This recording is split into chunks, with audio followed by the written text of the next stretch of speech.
everybody. Wanted to take a couple minutes to explain what you need to do to complete the week 4 discussion. So for this week, we are looking at yet another poem. And this one is called The Road Not Taken by Robert Frost. You may have actually read this poem before, at least heard parts of it. It's one of the most recognized, most famous poems in all of American history, American literature. Also one of the most misunderstood. So, just as we have in the other weekly discussions, you're going to read the poem. I'm going to read it out loud here in just a moment. But you're going to read over the poem, and then you are going to complete the tasks. Task 1 reminds you not to do any outside research. Just read the poem, listen to me read it, and that's it. No outside research. Just do your best to answer the questions in task 2. First question, what do you think is going on in this poem? Not necessarily what is your interpretation of it or what do you feel about it, but literally what do you think is being described? Look up unfamiliar words if needed.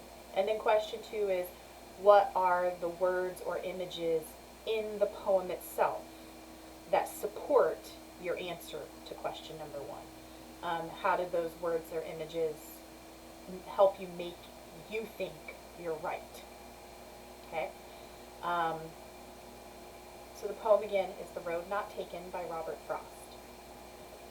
2 roads diverged in a yellow wood, and sorry I could not travel both and be one traveler.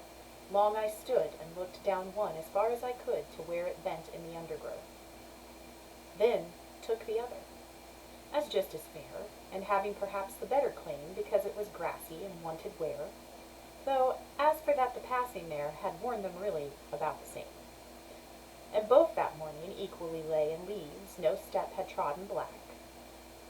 Oh, I kept the first for another day. Yet, knowing how way leads on to way, I doubted if I should ever come back. I shall be telling this with a sigh, somewhere, ages and ages hence.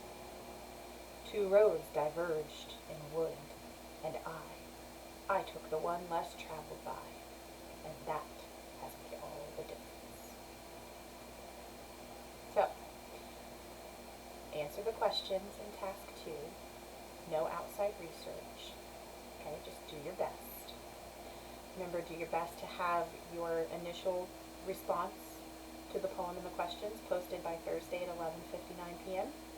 And then be sure to respond to your classmates by Sunday at 11:59 p.m. And remember, once the discussion closes Sunday night, I can't reopen it. So please do your best to get all of those posts up in time. If you have any questions about the poem or the questions that you need to answer, let me know. If you run into technical difficulties, let me know right away. Otherwise, just do your best, and I can't wait to see what you guys have to say about this poem.